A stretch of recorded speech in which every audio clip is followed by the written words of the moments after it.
I'm hearing myself. What the hell? Oh, okay.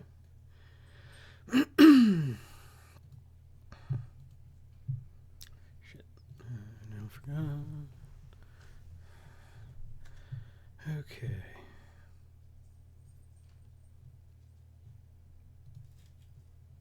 Okay. Okay, that didn't come pre-pause for some reason. So, let's see. I have to open bills. And that one. And that one.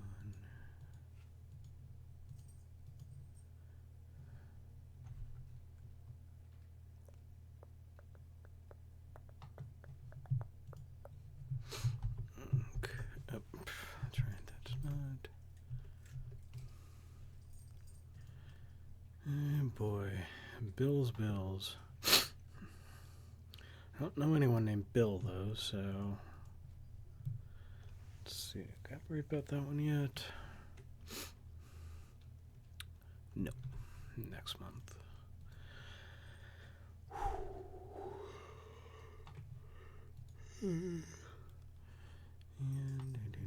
Okay.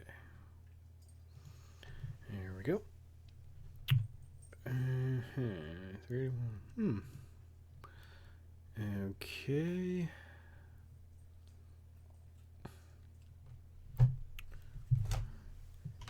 Donk. Okay, it's saying I have 6 viewers. Hey, babers, how's it going? Keep hearing feedback.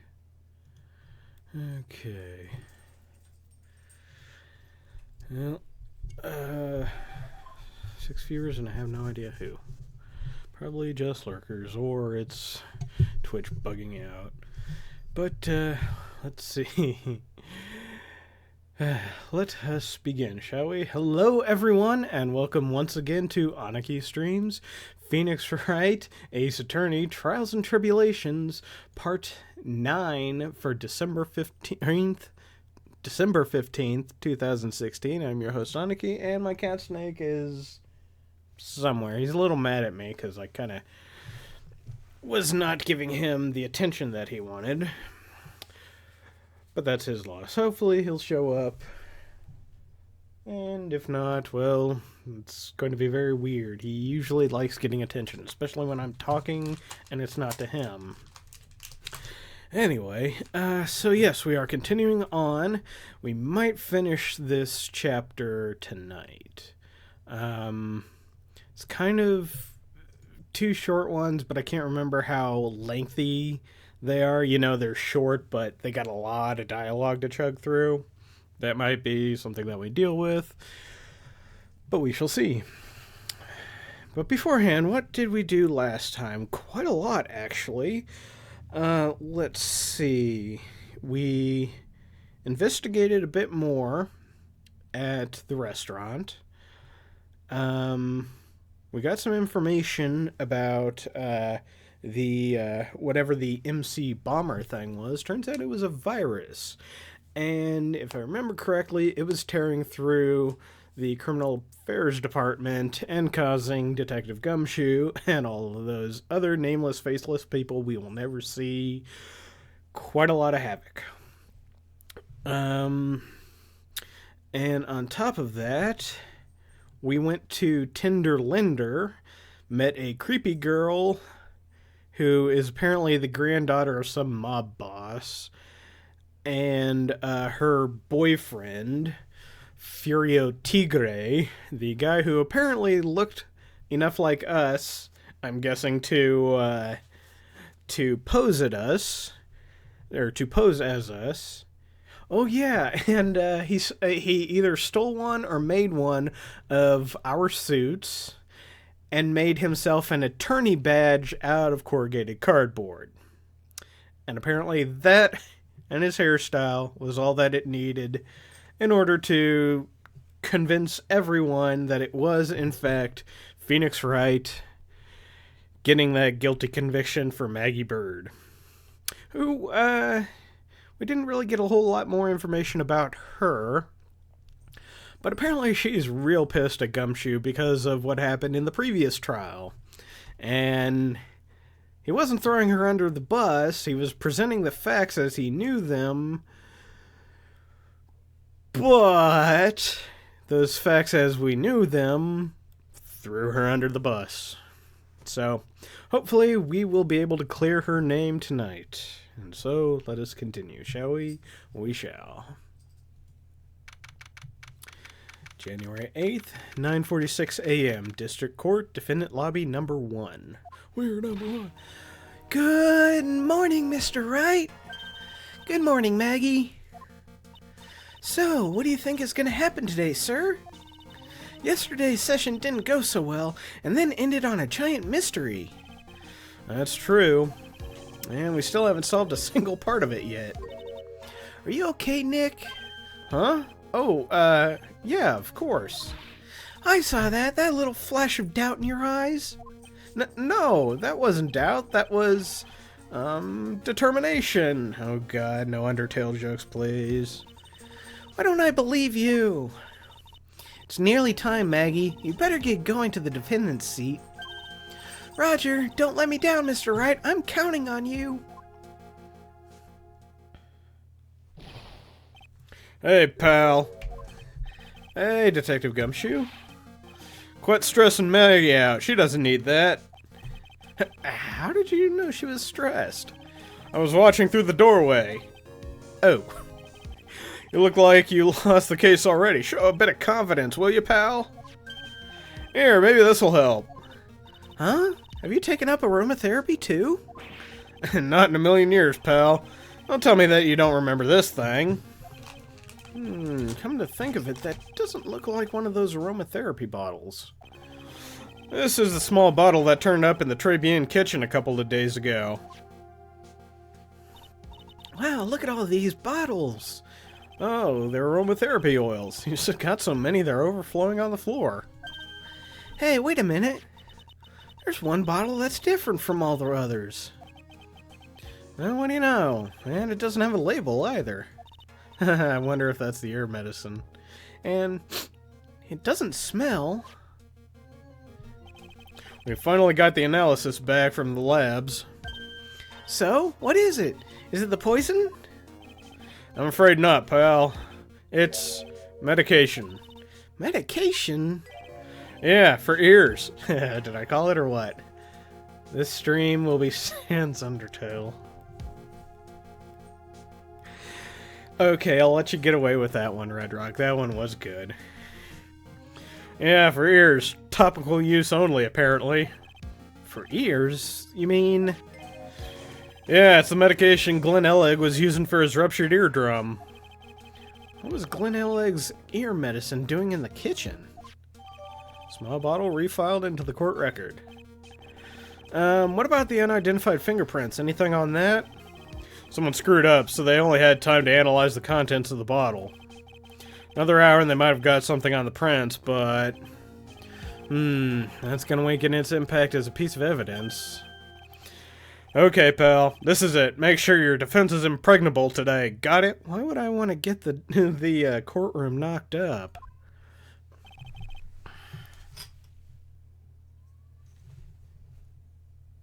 Ozzy's meowing. Today's trial. I'm gonna expose that guy for what he's done, or my name isn't Phoenix Wright. January 8th, 10 a.m. District Court, courtroom number 4. Court is now in session for the trial of Maggie Bird.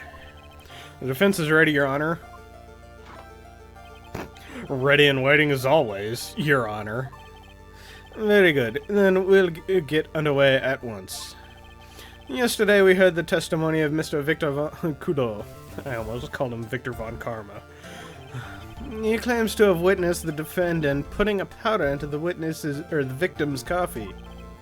However, the witness's testimony was plagued with a number of problems. The mark on the rim of the cup shows that the victim drank from it with his right hand. But according to the old man's testimony, he picked it up with his left hand. Thank you, Mr. Godo. Furthermore, according to the witness's account, the victim was listening to the radio with an earpiece in his left ear. Yet the victim's left eardrum was ruptured, which made him effectively deaf in that ear. It's amazing how many contradictions a single case can have, huh, Nick?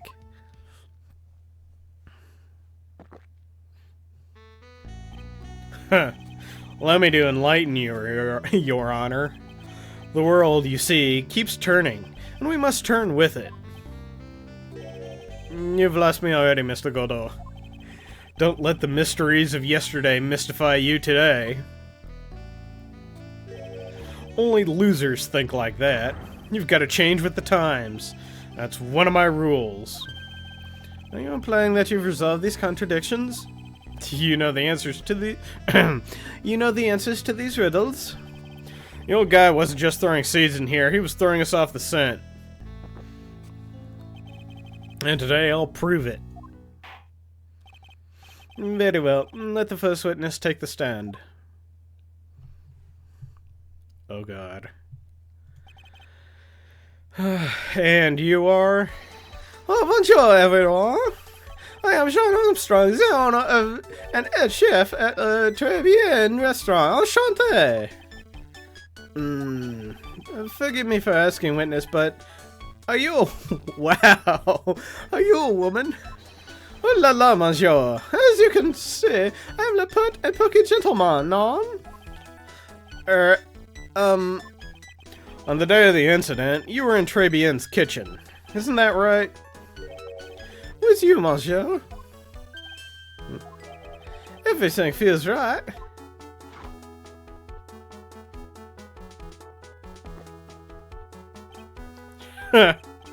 Wow, he's totally unfazed. Doesn't anything intimidate this guy? Very well. Your testimony, please, witness. Please tell the court what happened that day at Tribulations. Oui, volunteers. At Tribulations.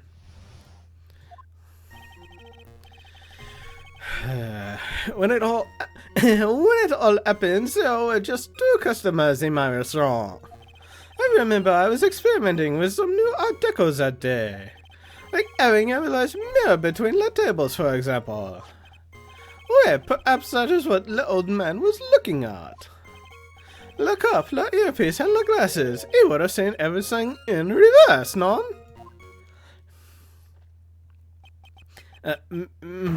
Mirror? Wait, un grand mirror. The most enormous mirror.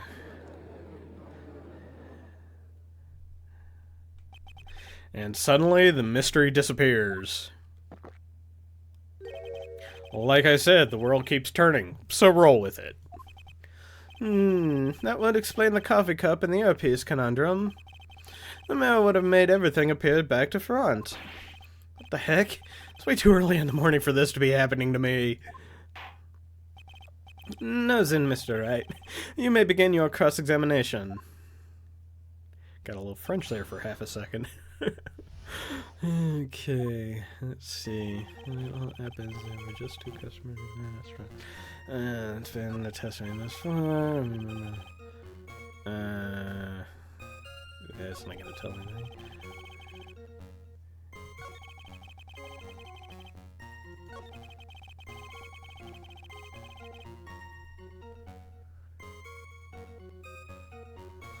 Hey, what?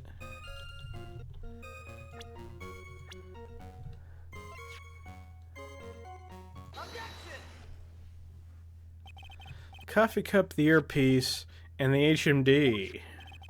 Let's think back over Mr. Kudo's testimony for a second, shall we? The boy was wearing the earpiece on the same side as the green lens of his specs. No question, you can lock me if I'm wrong. It was his left ear, without a doubt. So, to summarize, we were told both the HMD and the earpiece were on the victim's left side. Now, if Mr. Kudo saw all that as a reflection in a mirror, it means both the HMD and the earpiece were actually on the victim's right side. Do I feel a sudden urge to surrender? Do I feel a sudden urge to... I don't... I'll get you. Sudden urge to surrender.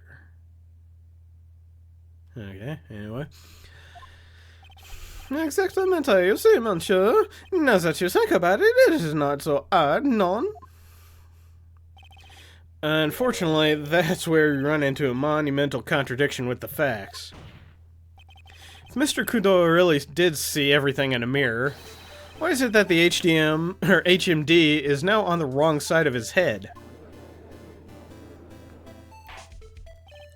Order, Mr. Wright is correct.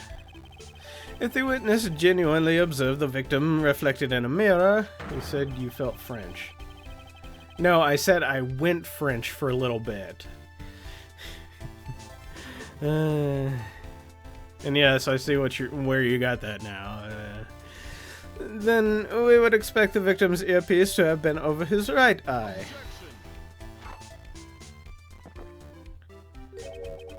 How bitter. Trey, you should have a taste of this bitterness. It'll calm you down in no time.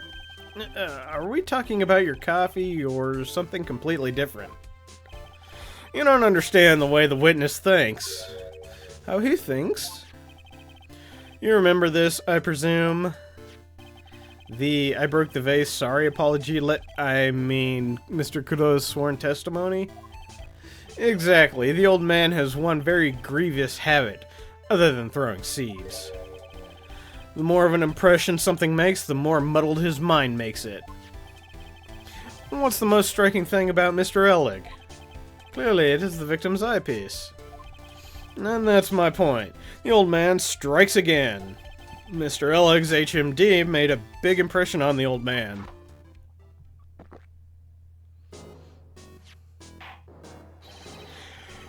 Oh, excuse me, jeez. I saw the earpiece and those newfangled spectacles he was wearing. Oh yes, they were both on his left ear. Don't you hear? His left ear. Well, trite. That's the worst but best impression of Kudo ever. Wow, I really thought he was old seedy for a minute there. Kudo's good. I didn't even try, I don't care. Enough. I must agree that yesterday's witness was irresponsibly rash in much of his testimony. Bad luck, Nick. Looks like the boil of a contradiction you found is just a rash. Ugh. A mirror can't be beaten by a handful of seeds, nor can it lie. So, what exactly was the old man looking at? Fill us in, Mr. Armstrong. Go on, tell the court. We're all ears. Oui, I can explain. Please, if you will look at the plans of the restaurant. His testimony.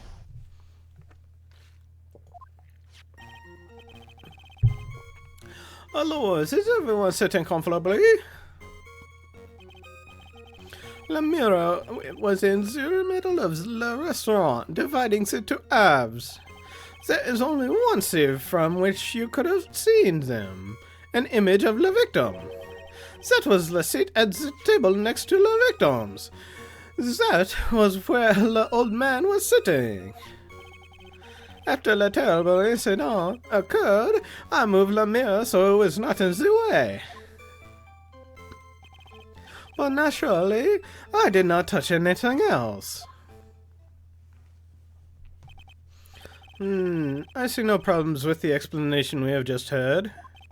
From the table next to the victims, Mr. Kudo could have seen the victim in the mirror. What a naughty little coquette I am, confusing the men all like this. Yeah, in more ways than one. Don't worry about it.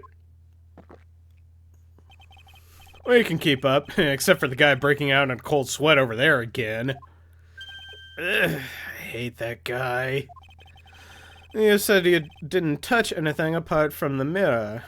Are you quite sure about that? Volunteers, of course. Very well. Mr. Wright, your cross-examination, if you please.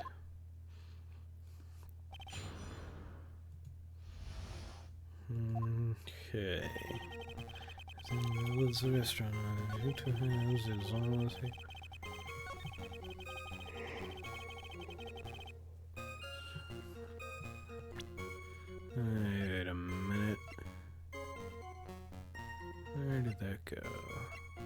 No.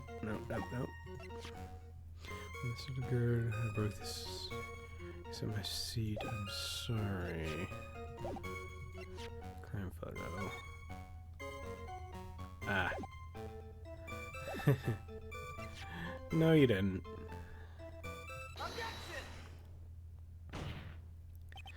Your Honor, Mr. Kudo's words yesterday strongly contradict Mr. Armstrong's testimony. This is the letter of apology that was written by Mr. Kudo, is it not? I realize it looks useless, Your Honor, but this is still testimony. I guess useless people are only good at identifying useless things. What relevance does this scrap of paper have to the trial, Mr. Wright? Mr. Kudo's testimony is actually very relevant to the question at hand, Your Honor. Because it clearly contradicts with this piece of evidence.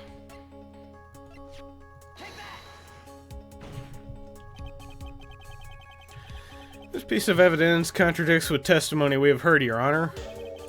The crime photo? Yes, this photo clearly shows something that theoretically should not exist. What on earth do you mean by that, Mr. Wright? Should not exist? Sounds like you're describing yourself, trite. Now then, if the defense would please clarify its statement. What is this something that should not exist in this photo? Well, that would have to be the vase. There's one thing that was clearly demonstrated by yesterday's testimony. Mr. Kudo broke the vase that was on the table where he was sitting. And yet, as the court can see, there is an unbroken vase on the table next to the victim. Why? Because Mr. Kudo was not, in fact, sitting at the table next to the victim at all. Don't be an idiot, trite. That's impossible. That seat's the only one Kudo could have seen the victim's reflection from. Exactly. There's only one conclusion we can draw from this contradiction. There was no mirror in Tribulations that day. Your testimony, Mr. Armstrong, is an elaborate lie. Mon Dieu!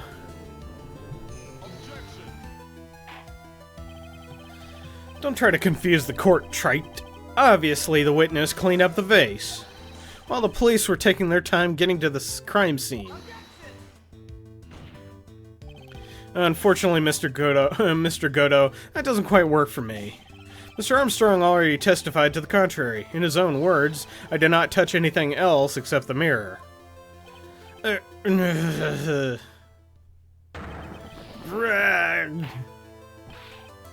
witness, what do you have to say for yourself? I was right. There was no mirror in the restaurant that day. In light of this revelation, we return back to the original problem. Why did the victim have an earpiece and an ear in which he couldn't hear? Huh. You only get one shot in life. There's no turning back. If you want to claim that the mirror wasn't there, trite, then this problem is all yours. How do you explain what the old man saw?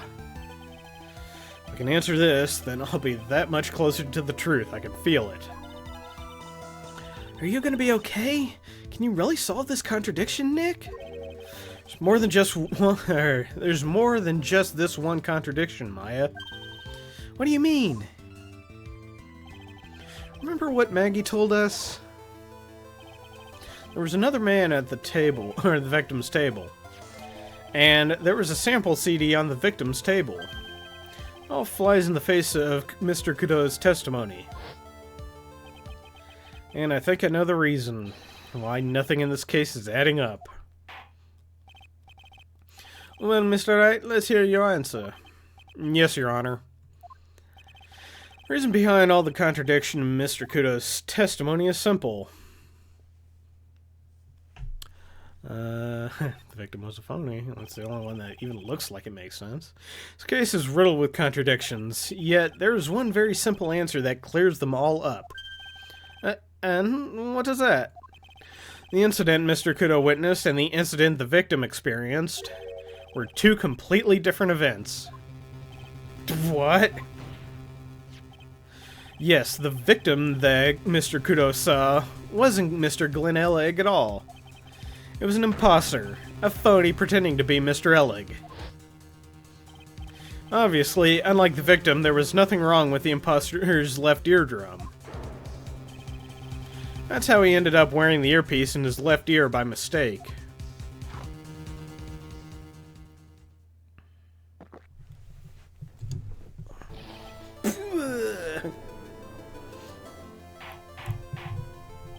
I like that he drinks that coffee in order to waste it like that. That or he's just got a very slow reaction speed. Anyway. Order in the court. Settle down or I'll clear the courtroom. Quiet, Gramps. Why don't you clear out of here, huh? What did you say? Trite. Are you saying that what Mr. Kudo saw was a setup? Yep. Someone pretended to be Glenn Ellig and acted out the whole coffee poisoning. All for the express purpose of creating a witness out of one Mr. Victor Kudo. Get real, Trite. Why would anyone want to do that? Isn't it obvious? The thing Mr. Kudo was insistent about in his testimony was...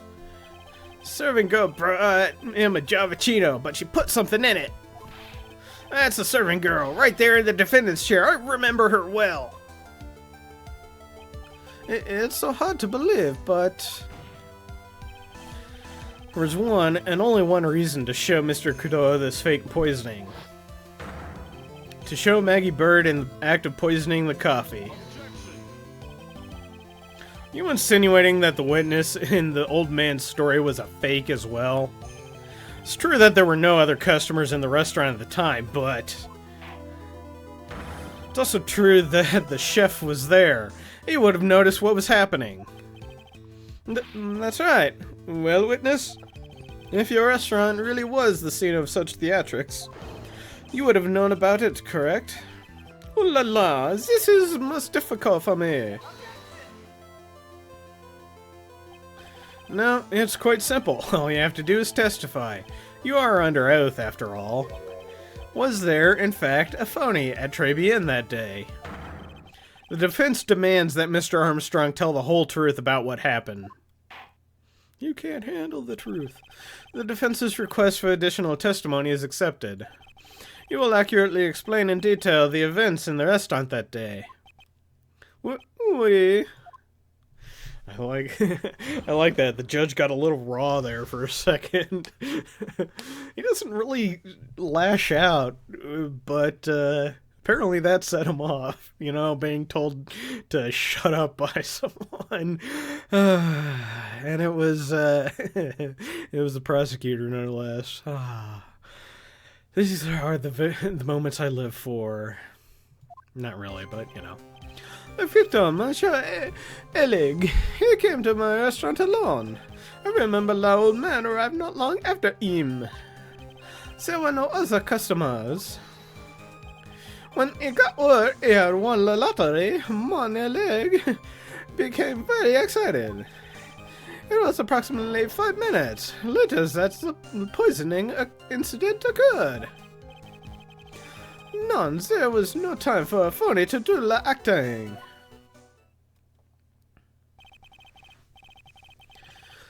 Just so we're clear, there was no mirror in the restaurant after all. Je vous demande pardon, forgive me, Your Honor. I lied because I wanted this mess to be cleared up quickly. What you have just done is commit perjury, Mr. Armstrong. I will decide how to punish you later. Oui. For now, we will hear your cross-examination, Mr. Wright. Took that perjury charge a bit too well. But I'm guessing he'll be in more serious trouble after this cross-examination. In the restaurant.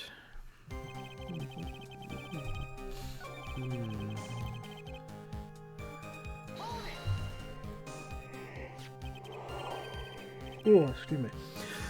By old man, you mean Victor Kudo, correct? Oui, il comes in often for my special coffee. I drink your coffee once, Mr. Armstrong. It's special, I'll give you that. It's worth a sip just for the experience.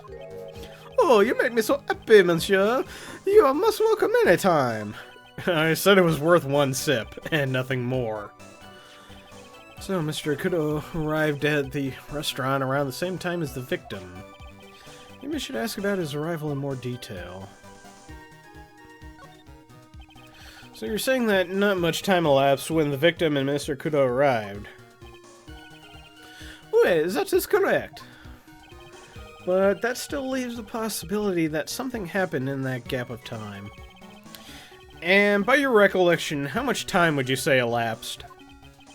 Let me say, approximately 2 minutes, I would say. 2 minutes? That's all? It seems unlikely that anything untoward could have happened in such a short time. Alright, I know I shouldn't have pursued this line of questioning. Damn it. Ow, ow, ow.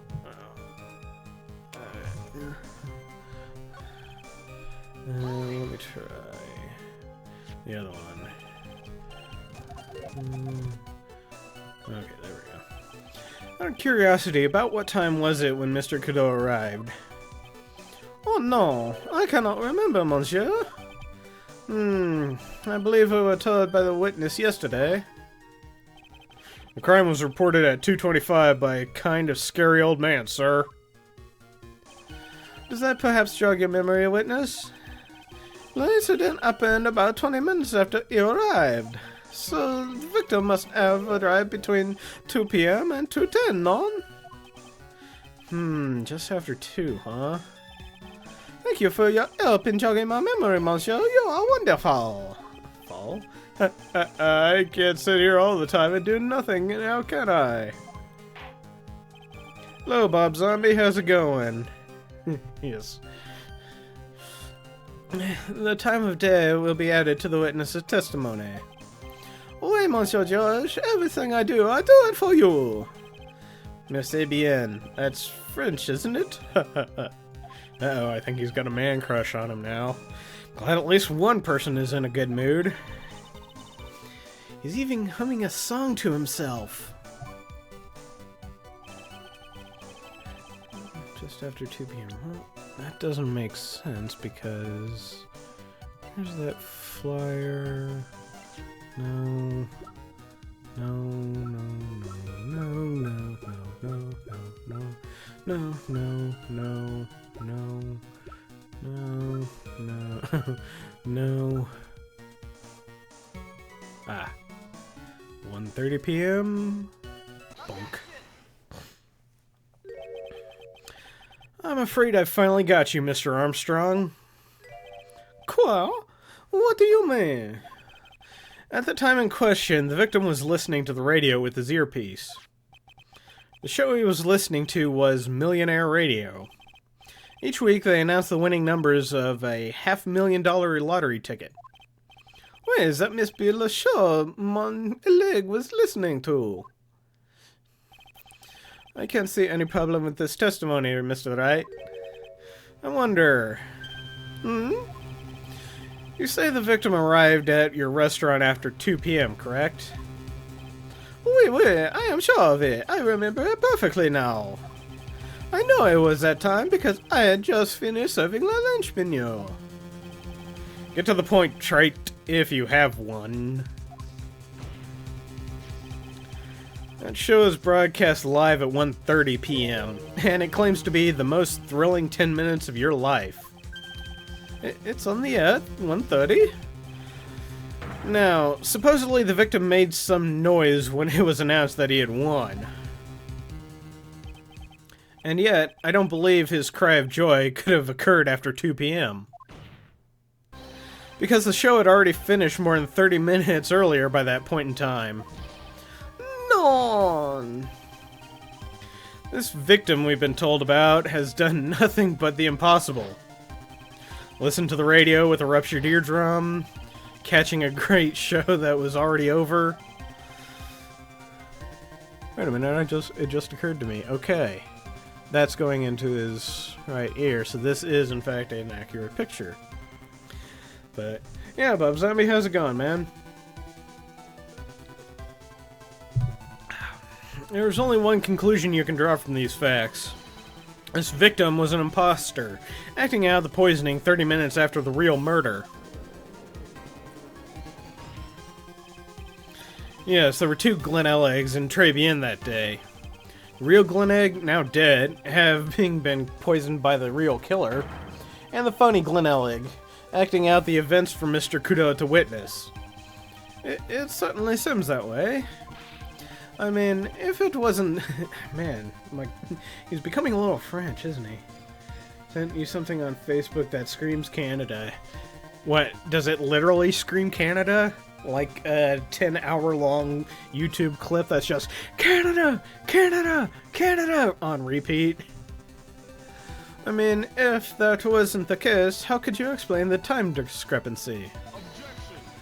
Well, French is ending up in my judge voice. Quite the performance, Trite.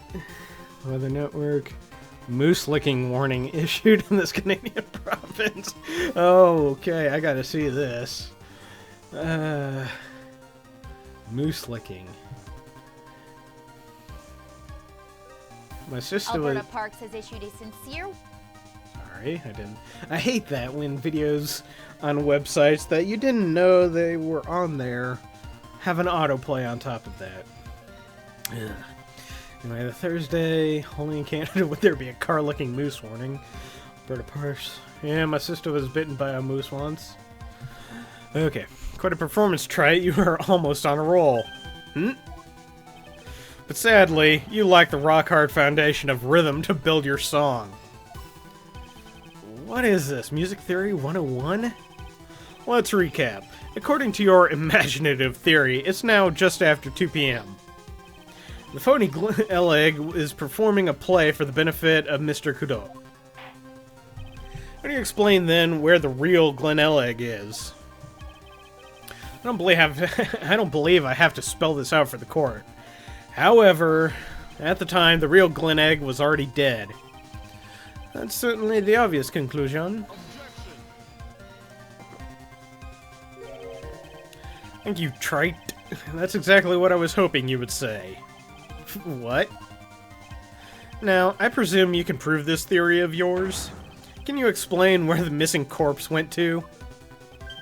The missing corpse? According to the old man's testimony, there was only one other customer there.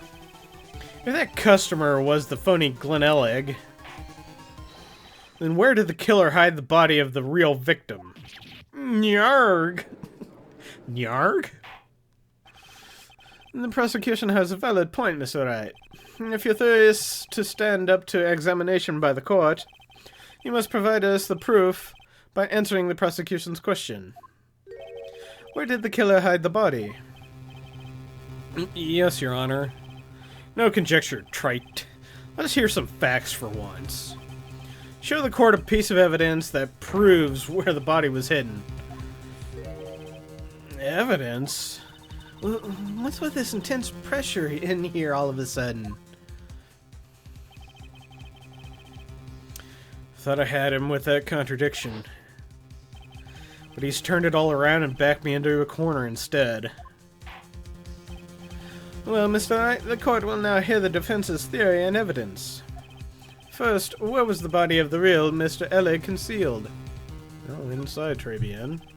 It would have been too dangerous to take the body outside. Obviously, the body must have been hidden somewhere inside Tribulations. Interesting. But where could a body have been hidden inside a restaurant? Perhaps you would care to show the court these plans, Mr. Wright? Yes, Your Honor. The exact location where the body was concealed inside Tribulations was, well, I'm guessing it's gonna be... It's right where the big shining X is. No, it was the kitchen. Body was hidden here. I see. Nice supposition. But the real question is, can you back it up?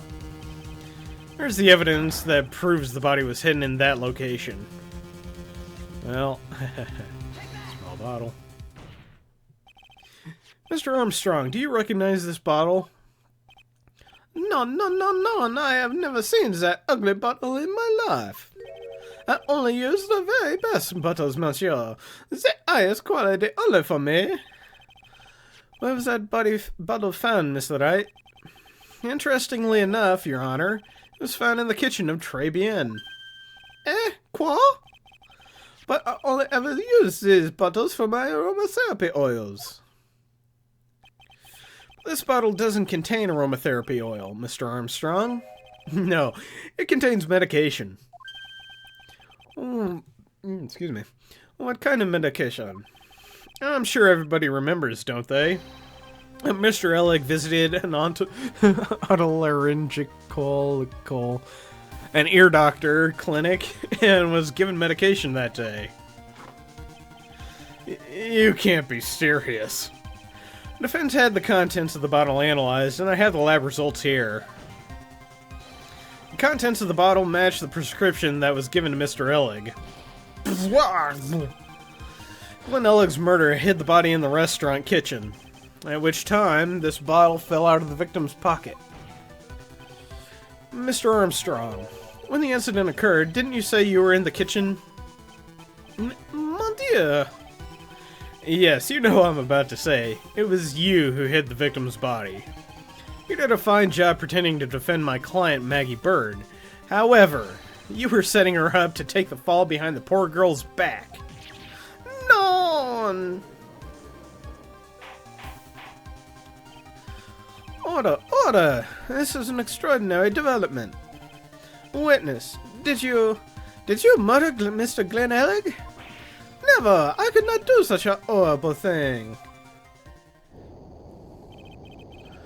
No.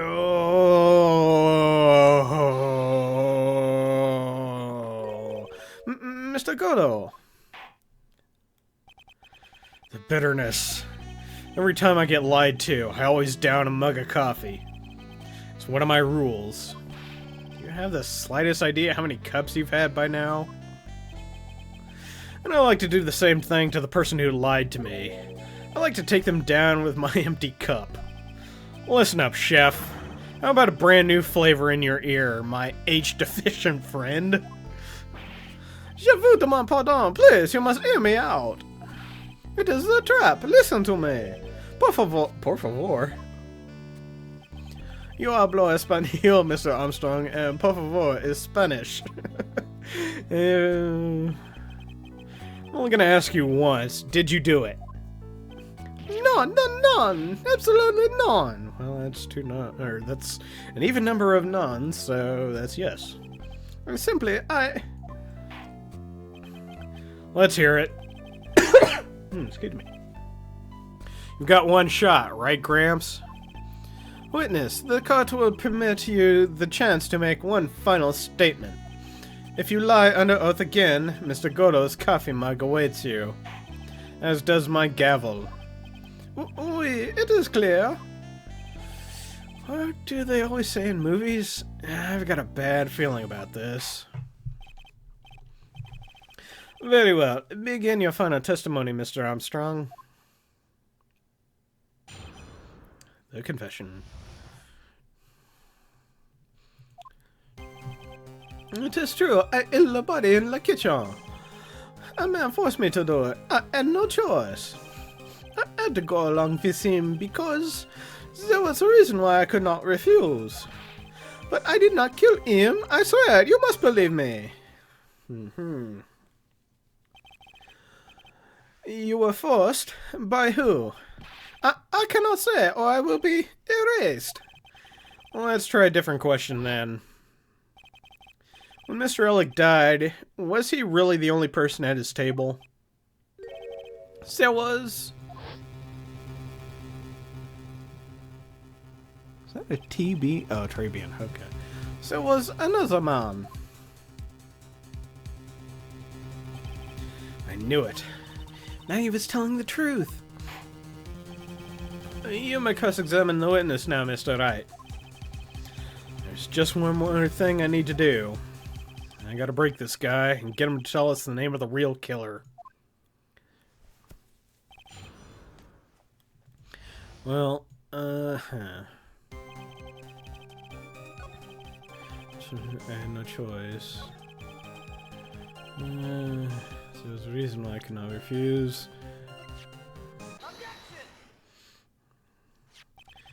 You have $500,000 debt, don't you? $500,000? Is this true, Mr. Armstrong? Oh, yes, yes, that's the law. I was weak, and I borrowed the money.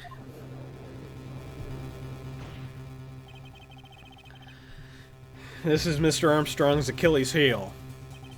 And that's why you couldn't refuse anything asked of you by this man. Well, it's gonna have to be... Furio Tigre. $500,000 loan from Black Market Loan Shark.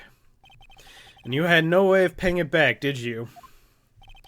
That's why you were forced to do anything this man told you. Oui, it is as you say. Mr. Armstrong, the tiger, he told me he was going to use my restaurant for a business rendezvous. On the day in question, he was beating the victim to demand that he repay his loan. I don't know why it happened like that. I just did what he told me to do. I had no choice. I carried the body and the inconscious Maggie out of the dining area and into the kitchen. After that, I just tried to forget what I had seen. I think we can now safely say that the man who forced your hand was Mr. Furio Tigre.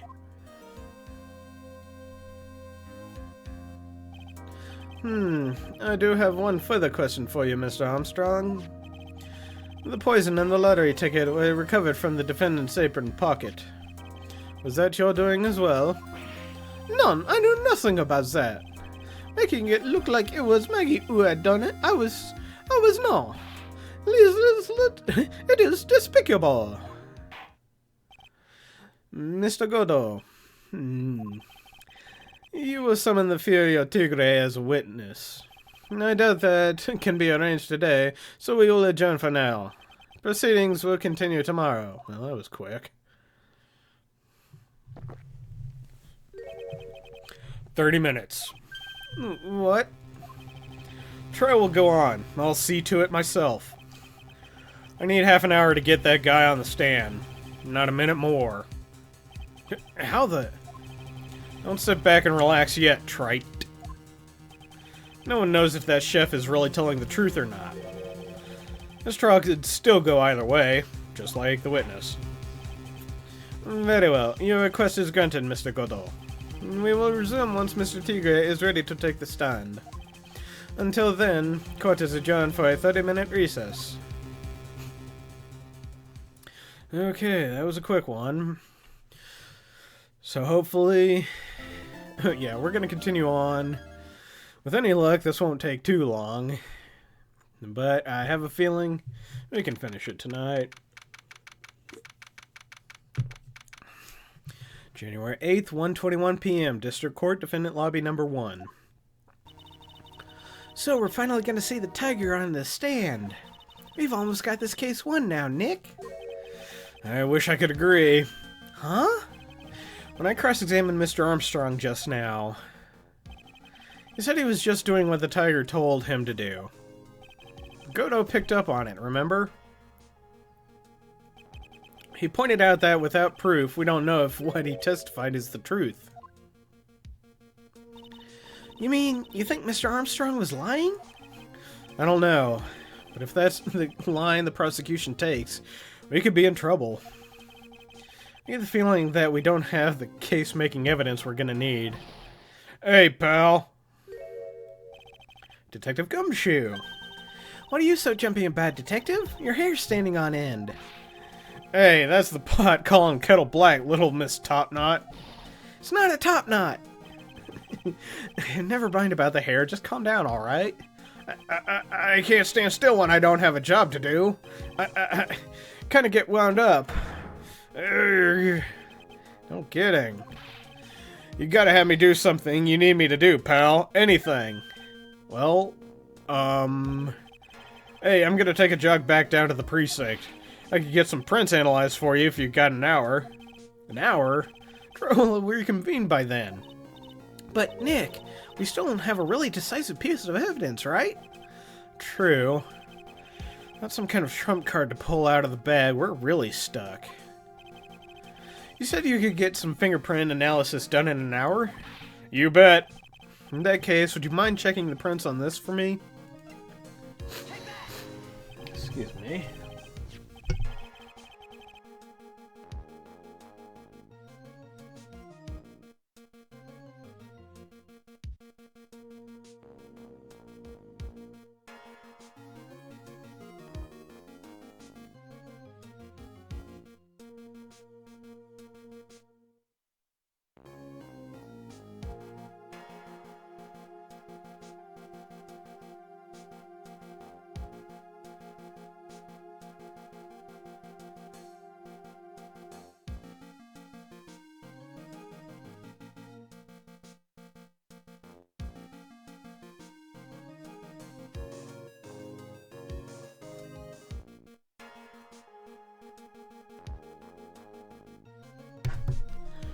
Alright, here we go. If you're going back to the station anyway, could you find out whose prints are on this? Oh, hey, that's the small bottle I gave you back this morning, right? Yeah, I think it's time we solve the last mystery of who the prints on it belong to. Sure thing, pal. Actually, that's been gnawing at me too. Small bottle given to Detective Gumshoe. Okay, I'll get this off to the lab right away. Just make sure you don't lose the case before I get back. This is pretty much the final showdown, I guess. It's time to separate the phonies from the real guys. Okay. January 8th, 1:56 p.m. District Court, courtroom number 4. Court finale convene. Mr. Godo, did you find this Furio Tigre? I even tamed him for you. It was a 3-cup job, no problem. Tamed him? The guy's name may be Furio Tigre, but come on. He's pretty lively. Be careful, he still bites. Very well. Please show Mr. Tigre to the stand.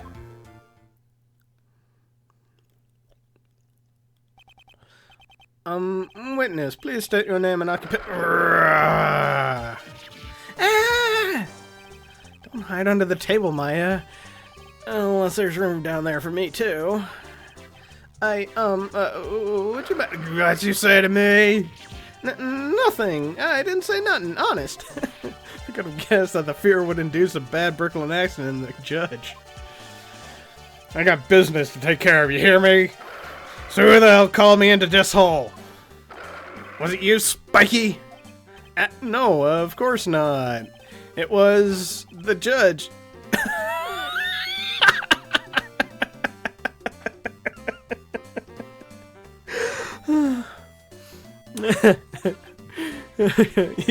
Your Honor? Well, oh dear, I seem to have dropped my pen. Where on earth is it? Don't mind me, just carry on the proceedings as normal. That's it, we're doomed. Maybe you just didn't hear me. I said, who the hell was it that called me in here? There's no need to shout. We all can hear you. What'd you say? There's no point in struggling. You're caught in a snare, the relentless snare of the law. And I'm the one that hauls you in. Good. Too cool. Don't let him get the better of you, Nick. Let's start with the basics. You know about the incident in question, correct? Incident? I don't know nothing about no stinking incident, masked boy. You mean you didn't attend the previous trial of Maggie Bird? Maggie who? I've got more important things to do than watch courtroom dramas. Of course. Well, perhaps you could give us your testimony then? Please tell us about what you did on the day of the murder. Phoenix Wright. You's the one who set this up, didn't you? You just gonna regret the day you ruffled the tiger's fur. You hear what I'm saying? Here. Maybe I should have brought a diaper with me today. Get a grip, Nick. Yeah, you're one to talk, Maya. Almost called her Maggie. Tiger's alibi. I don't know nothing about no murder. I was tied up with business in December last year. Spent all my time in the office. Got whales lining up to borrow cash from Tender Lender every single day. I just want to check my alibi. Just ask Violetta. Ah, at last I found my pen. Very well then, Mr. Wright. Your cross-examination... What is it? Please, witness, if you can refrain from shouting like that. I know the kind of games that guy in blue plays. That lowlife ain't no lawyer. He just punches away at stupid details till he wins. Lowlife? Me? Listen up, smarty. Every time you ask me something that doesn't relate to this case, I'm gonna bill you $50,000. And you're just gonna borrow the cash from me. That's one loan contract I refuse to sign. And don't think it ain't gonna hurt when you get tangled with the tiger.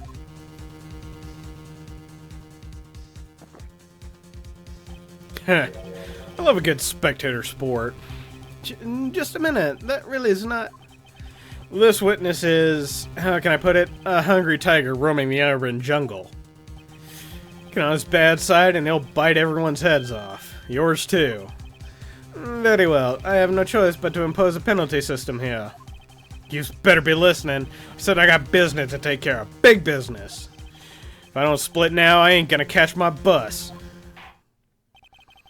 The court will impose a penalty for any other relevant pressing of witness testimony. Keep that in mind as you begin your cross-examination, Mr. Wright. Yes, Your Honor. You can do it, Nick. Come out from under the there already, would you, Maya?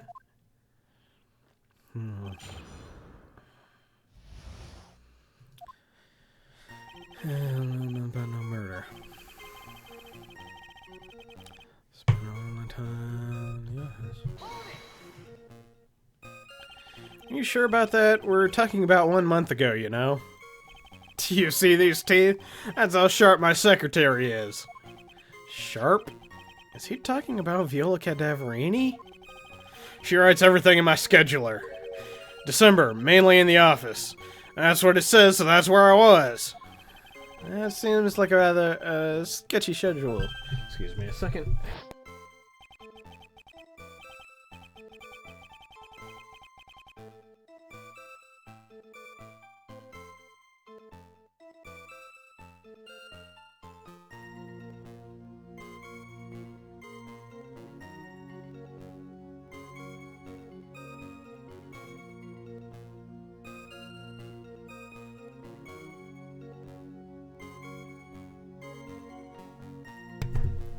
Sorry about that. There he goes again. With the tiger dead all September or December isn't the issue. What's important is what he was doing on the day of the murder. So now what? Yeah, let's press harder. Mr. Trigger, what you want? If you wouldn't mind going into a bit more detail. This is a dead-end Triton, you know it. Remember the rules. No, it's essential that we establish the witness's alibi accurately. I agree. The victim was killed on December 3rd. Were you in the office that day too? Okay, yes. Maybe you ain't listening. Of course I was. I never set foot outside. I had meetings all day with a bunch of cats wanting to do business with me. I ain't never seen that young kid before. I do believe the witness's last statement was important. Mr. Godo, if you could please... Mr. Tigre, the court asks you to add that last statement to your testimony. Humph. Don't let an animal beat you. Be a man, Your Honor, and ask him yourself. Oh, there's the cat snake. Head bonk? Head bonk. You're not mad at me now? Okay. There we go. Yes. The patents and descriptions. lovely kitty. And we love him because he's lovely. Look at you. Yes. Okay.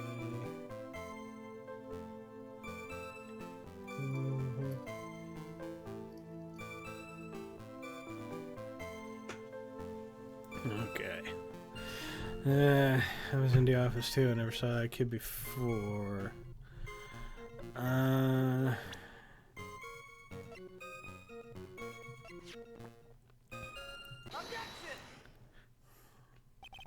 Mr. Tigray, you claim you didn't know Mr. Glenelg, but it appears that Mr. Ellig knew you.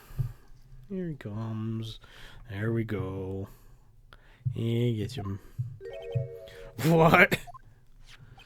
Mr. Ellig left this note on his calendar. Meet with the tiger. Dated December 3rd.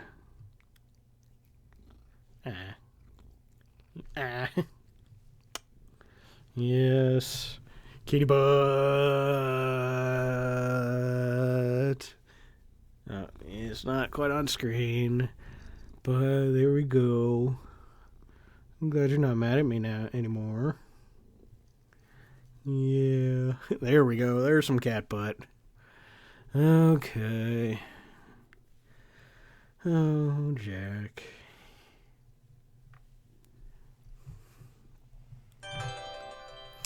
Okay, anyway. December 3rd? That's the day of the murder. So, Mr. Tigray, I submit that you did indeed know one Mr. Glenelg. Because on the very day of the incident, you met with him.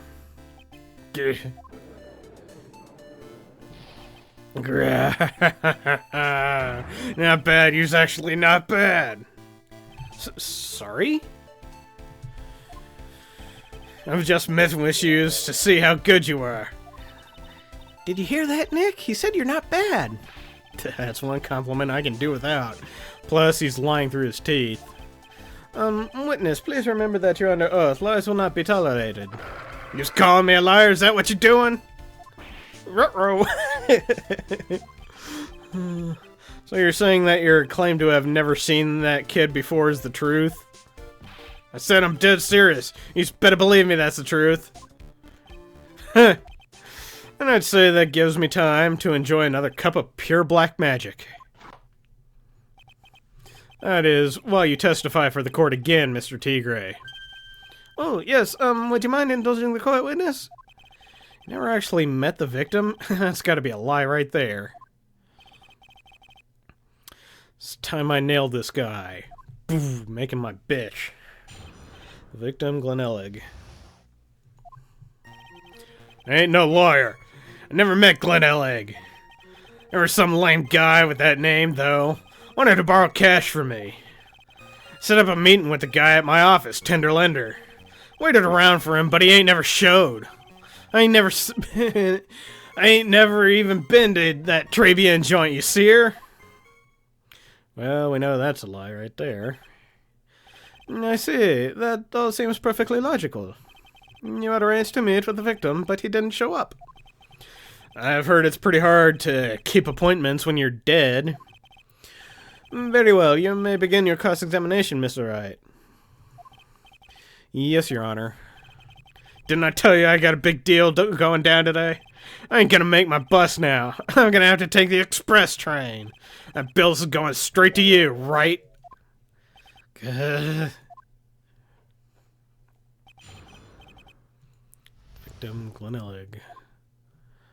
Nope. Nope.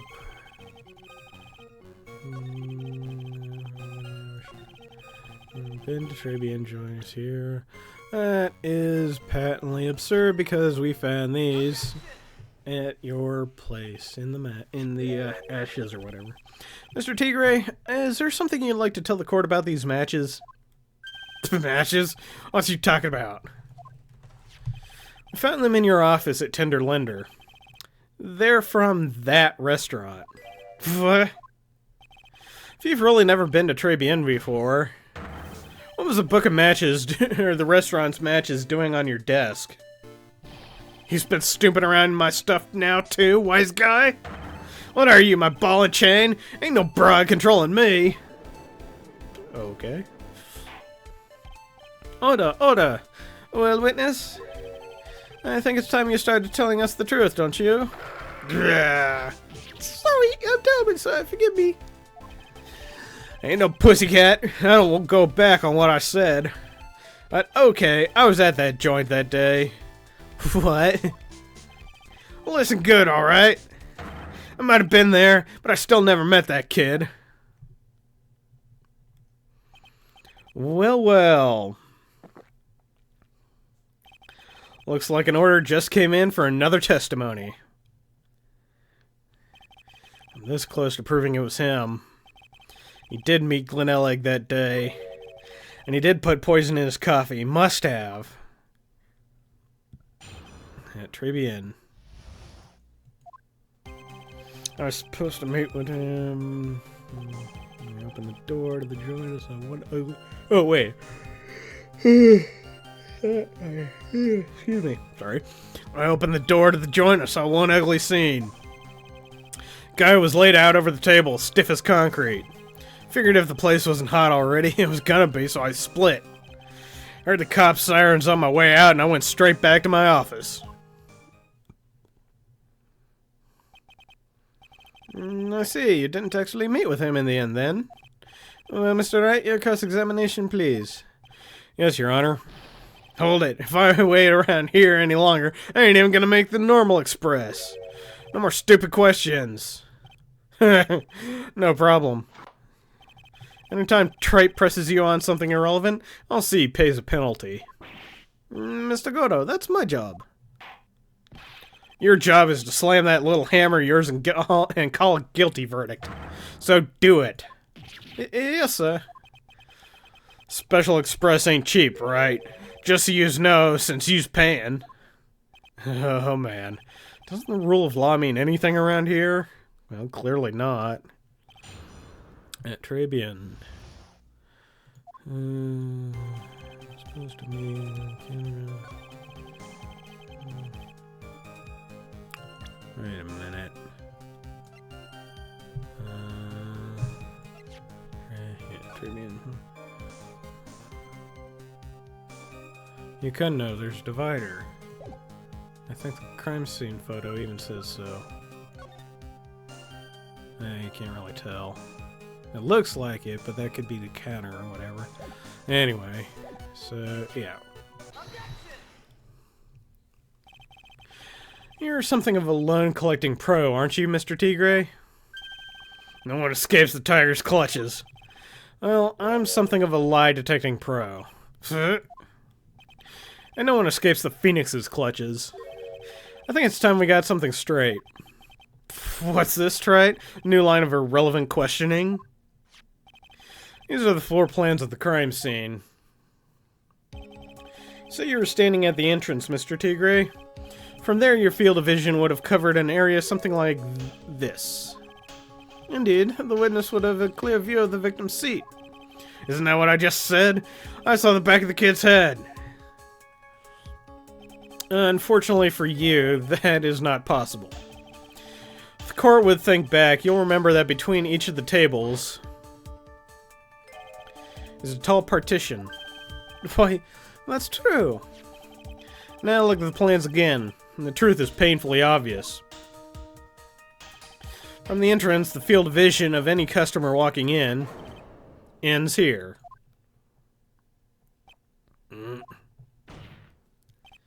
So, from the entrance of Tribune, you couldn't have seen the victim's seat. But you did see the victim that day because you met him. Wrong. Have you forgotten the old man's testimony yesterday?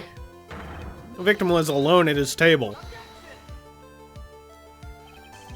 But the defense just proved that point to be moot.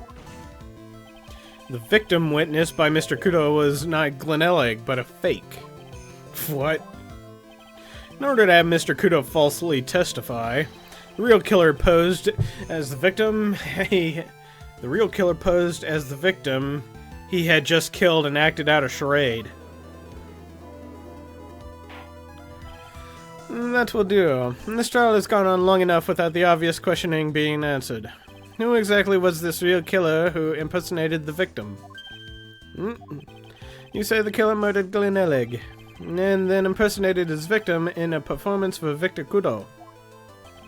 In that case, Mr. Wright, reveal the identity of this criminal to the court. Yeah, okay, well, sure, why not? I'm just gonna say this guy. Obviously, the killer is Furio Tigre. No one else could have done it. What?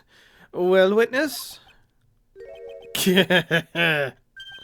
That's cute. You think you can pin this on the tiger? Maybe you just don't understand.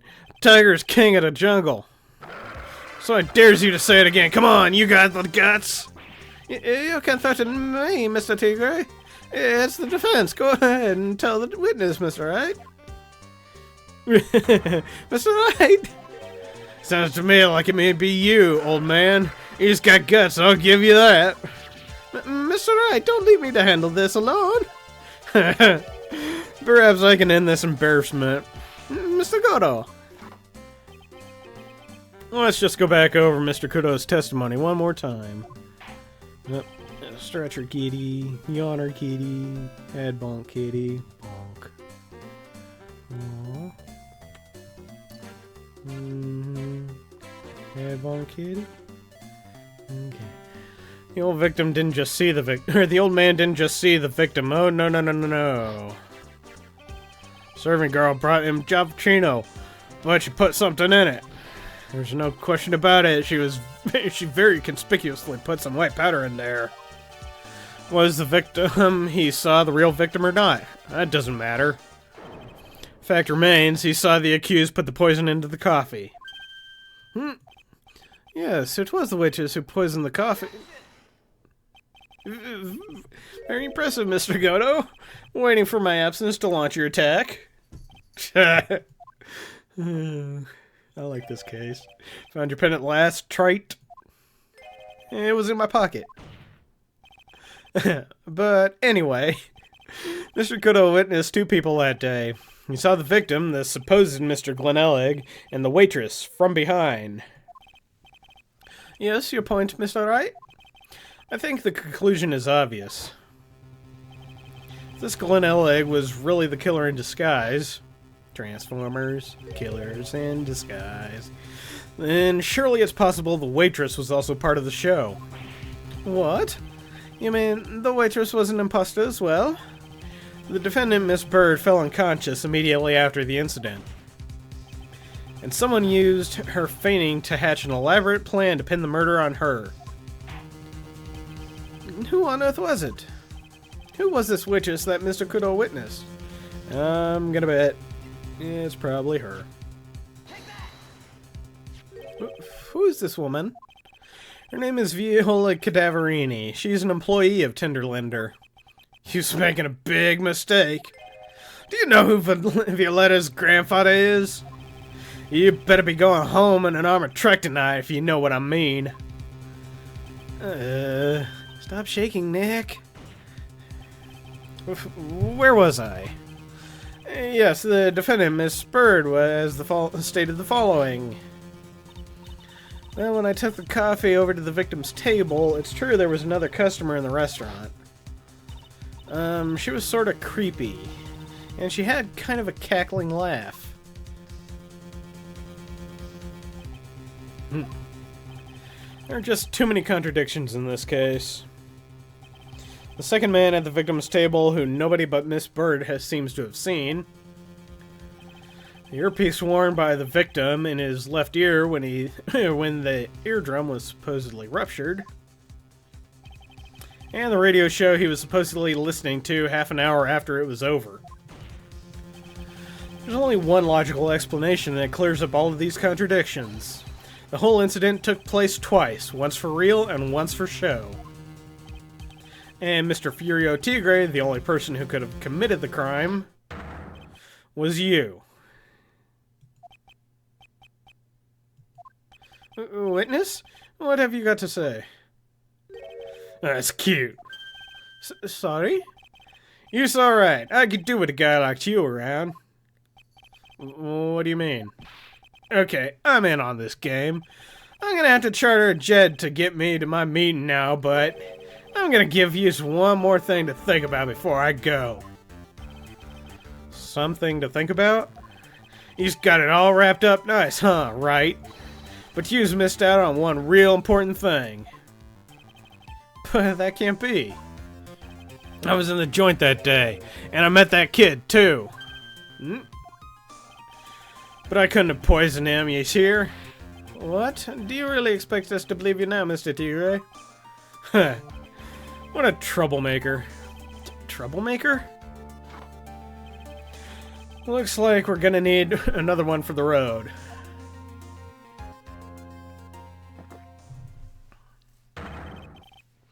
One more steaming cup of hot testimony. Ugh. Indeed, witness, you will explain yourself to the court. I will give you one more chance to testify. What happened that day at Tribune between yourself and the victim? Okay.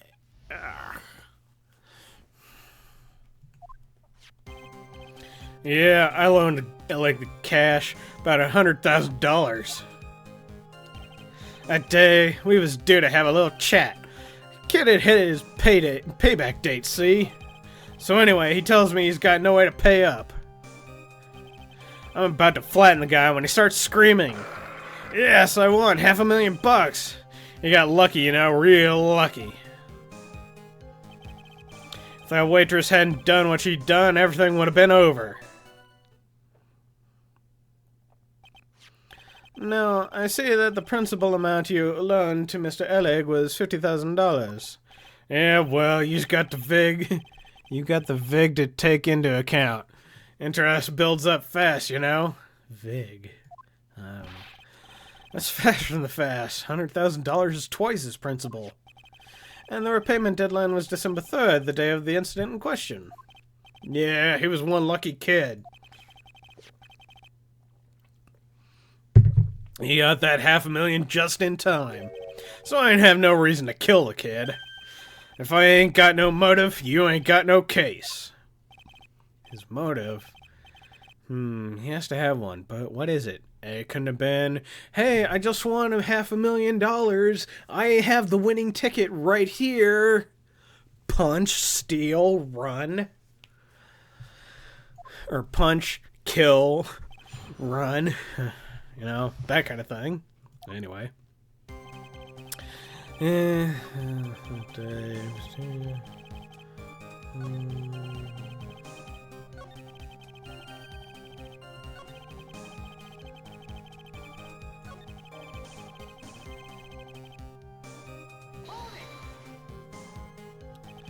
The waitress, you mean? Girl with the glasses in the defendant's chair. Who else could I mean?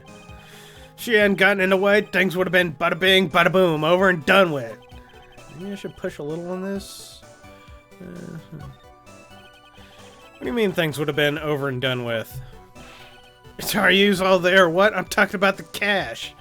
I was there to get my $100,000 back. That's all. I'm a businessman. It was all coming together before that waitress got in the way. As far as I can tell from the witness testimony, other than recouping his loan, Mr. Tigre had no motive for killing the victim. Witness, you will amend your testimony to reflect what you just said. Tigre's motive, huh?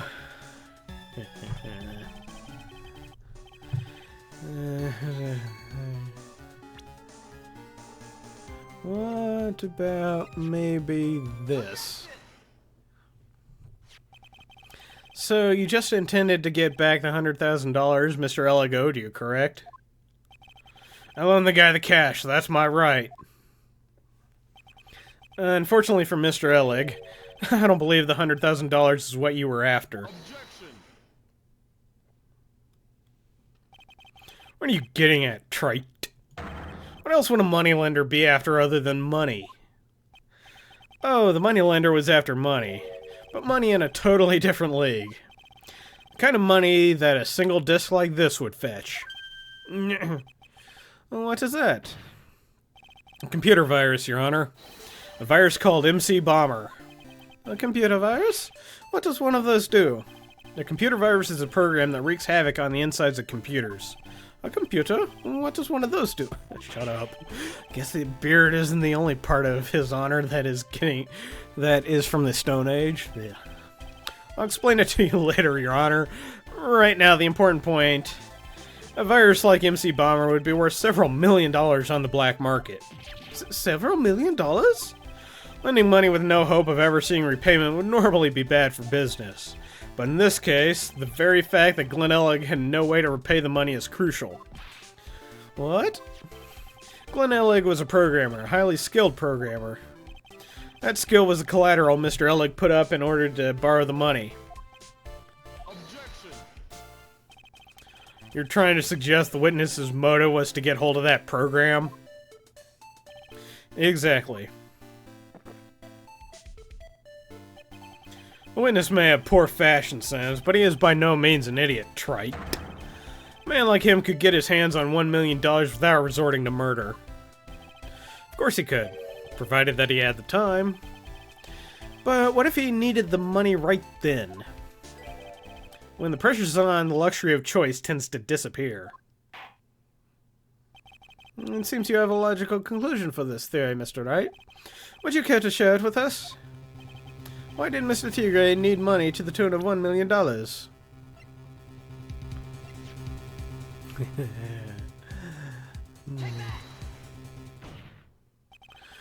In December of last year, you found yourself in need of a huge amount of money. About 6 months ago, you were involved in a traffic accident, weren't you? An accident involving a car and a scooter, in which a young woman was injured. She was taken to the hospital where she underwent surgery. Where did you get all this info? These medical papers document the treatment of the young woman in question. According to these, her operation cost $1 million. Payment for these expenses was due in December of last year, and was paid in full. $1 million? A preposterous sum. Someone should sue those HMOs. The homos? No. No one would pay a bill like that. If the medical association got wind of it, the bills would end up as dead as a morgue. Morgue. But Mr. Tigre had no choice but to pay. Because his very life depended on it.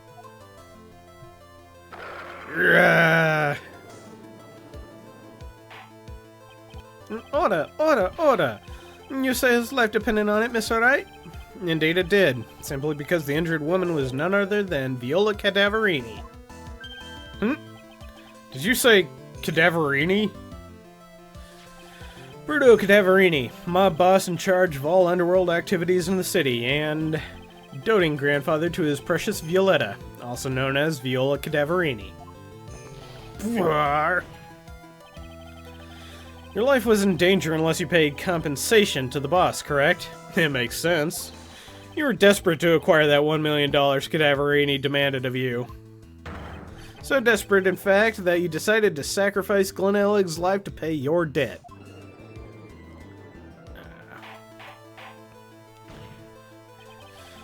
On the day of the murder, Mr. Tigre's sole intention was to get his hands on this CD. Glenn Ellig had no way of paying back the $100,000, and Mr. Tigre knew it. But then a miracle happened.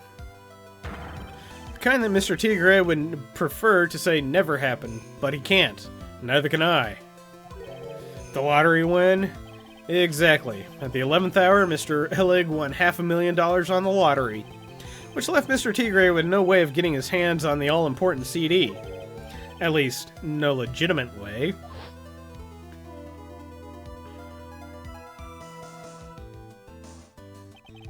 So he resorted to illegitimate means. That's crazy.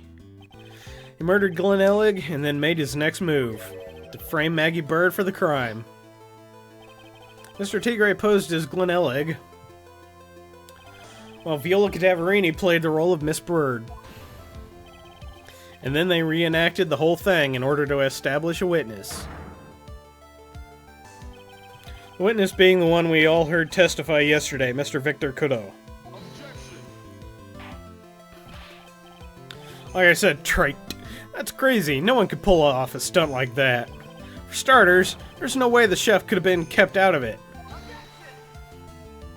But Mr. Armstrong knew all about it.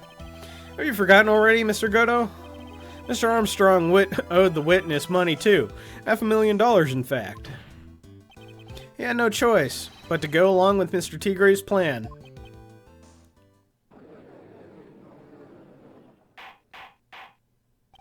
Order, order! Silence, I will clear the... Yes, put on a good show, Spiky! If you just want to stay alive in the loan shark business, you gotta be careful. You're saying I dressed up like that kid, create a witness, and frame someone? If I did something crazy like that, I'd leave a trail as bright as my shirt. I ain't dumb enough to do something sloppy like that. I agree. What? Despite your appearance, you are very careful. That's why you took one more precaution. One more trick to make sure Miss Bird had no way out. What? Another one? Mr. Wright. Interesting. Why don't you fill us all in, trite? What was this trick you say Mr. Tigre performed to frame the accused? Well... What on earth is that? What an insult to think anyone could be foiled by such a childish imitation. Consider yourself insulted, Your Honor. Mr. Tigre, you didn't just pose as the victim on the day in question. A month ago, in this very courtroom, you posed as me. What? That's the truth. But the witness looks nothing like you, Mr. Wright. Although, now that I think about it, it was you, wasn't it? No doubt it was you, standing in here, this very court, a mere month ago. The Phoenix Wright who put up the most disreputable, shabby defense I had ever seen.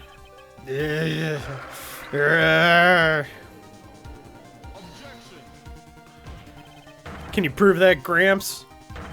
Prove the attorney who represented the accused here a month ago was this man? Are you prepared to take the stand and testify that it was him? Yes, he was there. Hey! Forget about it, yeah? Huh?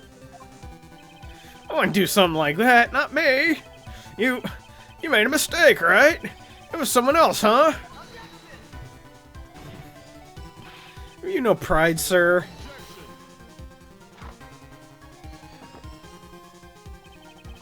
This isn't a matter of pride. In case you didn't know, trite, here in court we deal with people's lives. Mr. Godo is right. Your Honor? Speaking for myself, I am absolutely convinced. The attorney in question was the witness standing before me now. However, I preside over this court as the judge, with the vested power to hand down a verdict. Someone in my position cannot be swayed by a memory without evidence to support it. No.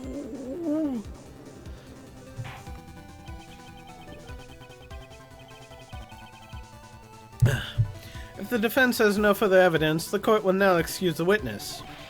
The circumstances surrounding Mr. Tigre are dubious for sure, but not conclusive. But we've come so far. You say he impersonated Glenelg. You say he impersonated you.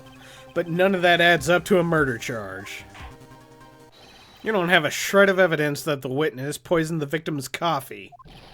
Yarg!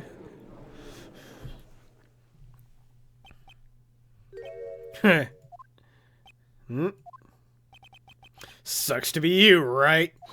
Don't mess with the tiger, you're gonna get mauled. You got that? All we managed to do here was chase him around a bit. But I was so close to getting him to admit his own guilt. Looks like I won't be needing a refill. If I just had one more piece of evidence. One more piece of evidence and maybe I could get Maggie off the hook. The witness's cross-examination is over. You are free to go, Mr. Tigre. Hold it. Yep. Your Honor, sir. Wait! Detective Gumshoe! Sorry it took so long, pal. I staked everything on this. My badge, the works. So here it is. My heart's counting on this, too. What is it, Detective? Isn't it obvious, pal? It's the final decisive piece of evidence. What?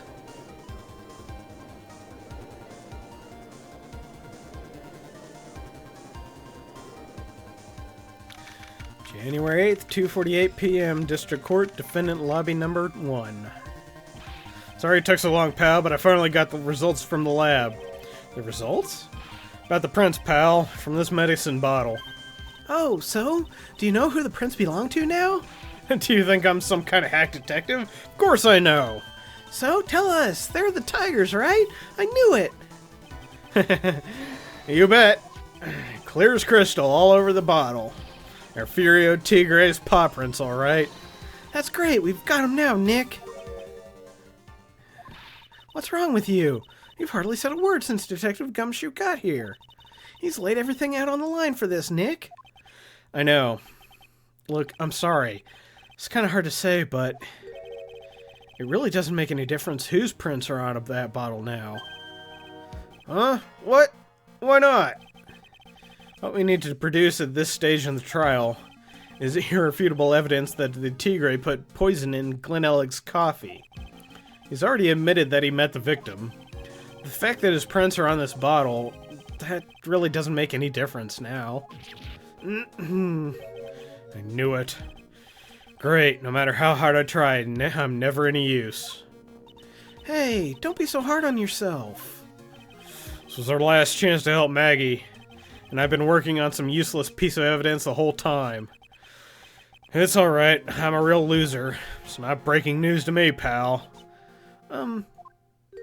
Detective Gumshoe? Maggie, you've been working on something for me? Sorry I let you down, Maggie. I know you didn't do it, and I'm a detective. We're supposed to be able to prove stuff like that. I'm really sorry. Get out of your hair now. Detective Gumshoe, wait! He's gone. Isn't there anything we can do now, Nick? I wish there was. Gumshoe worked so hard to get that evidence. If only there was some way I could use it. Small bottle, put into pocket.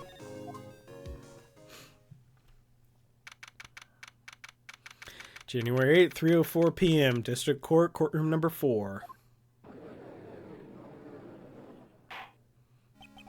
Mr. Wright. Yes, Your Honor. I granted you a recess so you could prepare this decisive evidence you've discovered. Yes. Don't keep us all in suspense, trite. Show us. Naturally, we can assume it's evidence that will actually stand up in court, can't we? Think, Phoenix. Don't let Gumshoe's hard work go to waste. How much more time you gonna waste? I ain't been to no court before. But you lawyers sure know how to blow things out of proportion. No doubt. Given the nature of the evidence, it will speak for itself. Nevertheless, you will talk us through it, Mr. Wright. Well, I know I can't prove anything new with this evidence. I'm really backed into a corner here, but maybe if he thinks he's got me beat, he'll let his guard down a bit. Don't keep us waiting any longer, Mr. Wright. Present this final decisive piece of evidence to the court. Okay, sure. This is the defendant's final piece of evidence. Isn't that the victim's? Your Honor, naturally, the court is already aware of the contents of this bottle. However, interesting new information has come to light. We have clearly identified some fingerprints on it. Fingerprints belonging to you, Mr. Tigre. What?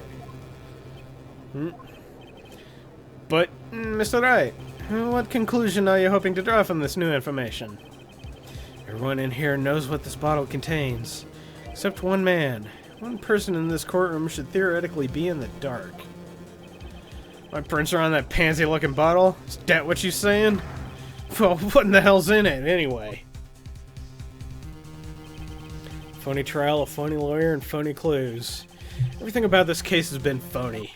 Seems like the perfect excuse for some phony evidence. Ooh, I wouldn't get used to that. Mr. Tigre, this is the decisive piece of evidence that will prove your guilt.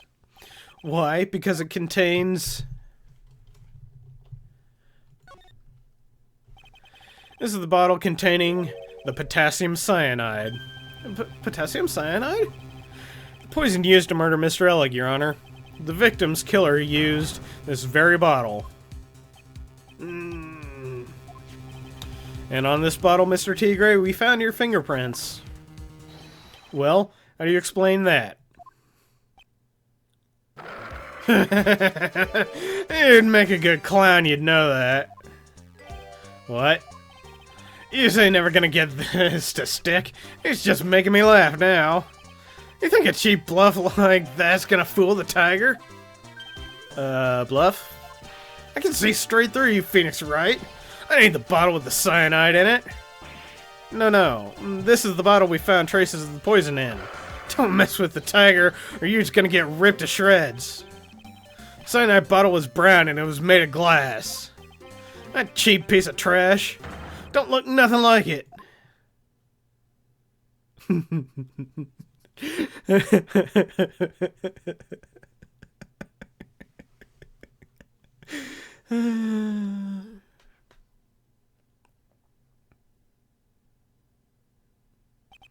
Got him.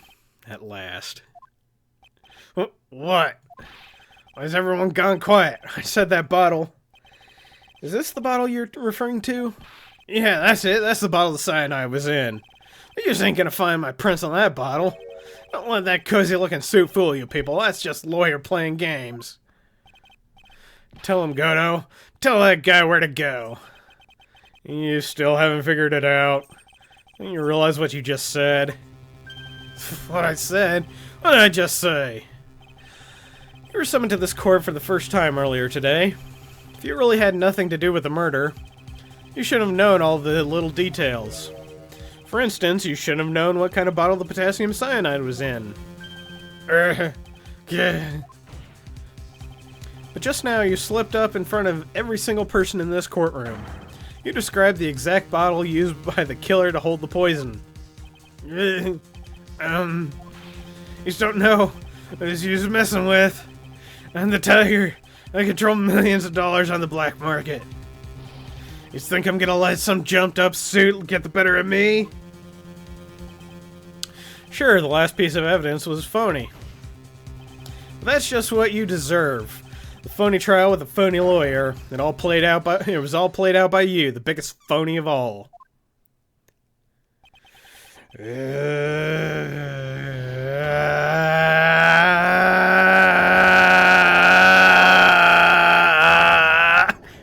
Whoa, shit. I think he's going Super Saiyan.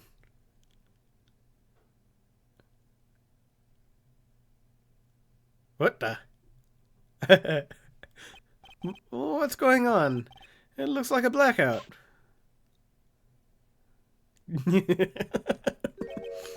Well done, trite.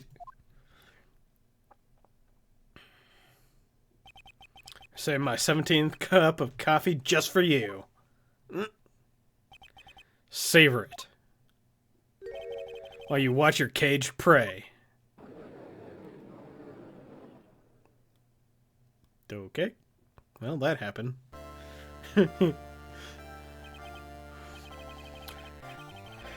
He was pissed. Yeah, just a bit.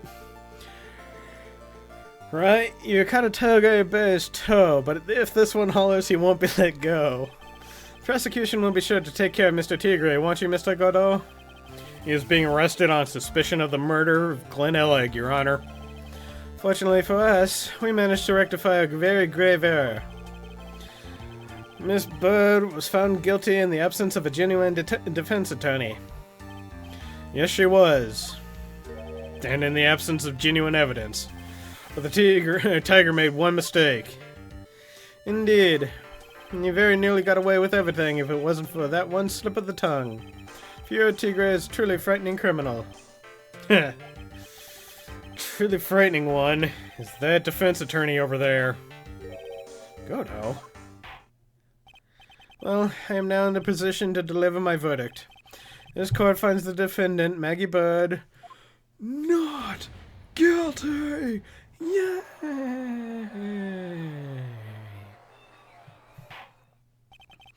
That is all. This court is adjourned. Blink, blink. January 8th, 4:10 p.m. District Court Defendant Lobby number 1. We're number 1. We're number 1. Cat Snake number 1. My Jack is number 1. He's the best of them. I love him so much. He's my kitty buddy, and I want to touch.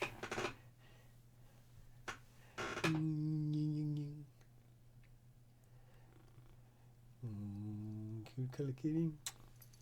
Okay. Mr. Wright, I'm at a loss for words. Thank you, sir. Don't eat the cord. Congratulations, Maggie. I was so mad when Mr. Wright landed me in all that trouble a month ago, but now I feel like I can forgive him. Hey, that wasn't me, Maggie. That was the tiger. Look, Nick, in the doorway. Detective Gumshoe. Oh, guess I'll be heading off then. See you around, pal. Wait.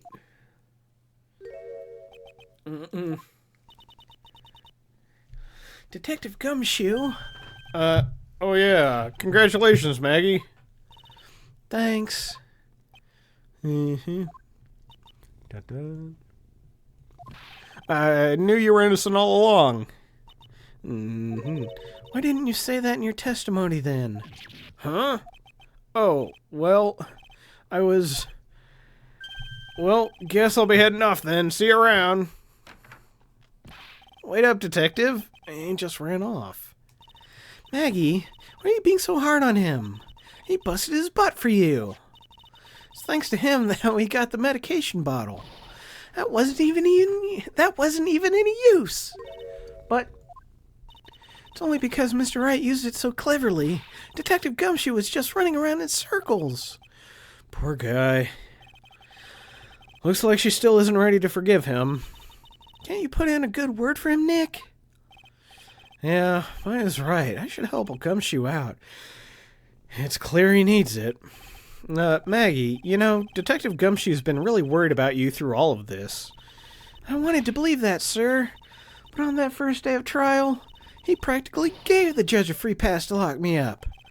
He didn't have any choice, Maggie. He's a detective. He has to report the facts.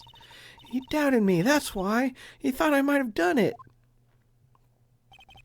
Gotta prove to her that Gumshoe really cares about her.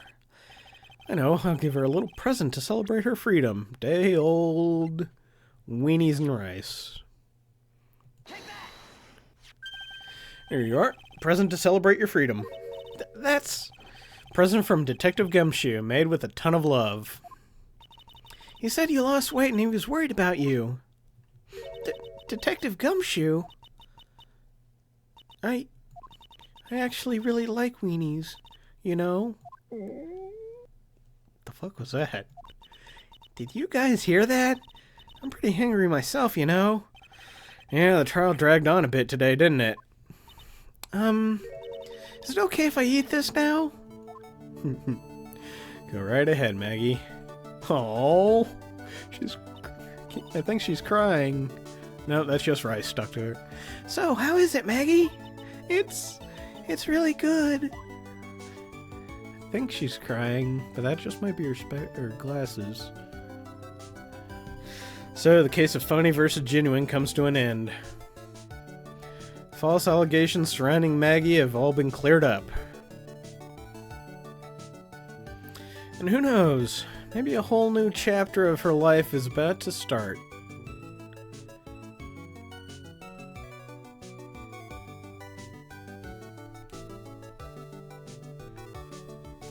Recipe for Turnabout, the end. I really do like that one. But next time...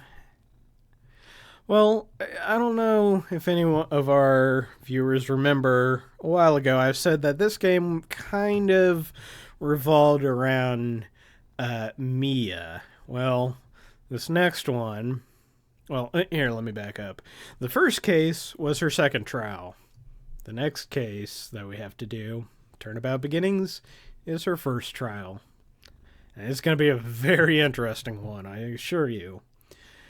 We might have a sweet little umbrella girl who has butterflies that burst into flames the second she gets fucking pissed. So, that's going to be very interesting. But what are we going to do, Jack? What are we going to do? It's because Sunday we're going to go see Star Wars with the family, so we won't be here to stream. Hey, Jack, is it okay if we continue on? Okay. He says yes, we'll continue on Tuesday at 7 p.m. That is -5 GMT. It is 8:43 p.m. my time, so you can adjust your schedules accordingly. And yes, no stream this weekend, and we shall see you then on Tuesday. Thank you, Bob Zombie. Thank you, Red Rock. And, of course, thank you, my kitty butt. Oh, I wish you guys could see the look of happy on his face from getting scritchins. I love this kitty. Rogue One, both nice. Yep. Gonna have a double Star Wars weekend. I just hope I like this one. I mean, Force Awakens I can watch again and again, and it's awesome. This one, I don't really know anything about it apart from that it's like the people who got the original Death Star plans, I believe. And even that I'm not entirely sure of. So perhaps we will find out and have a hopefully spoiler-free discussion on Tuesday. Until then, be well, do good work, and keep in touch. Later.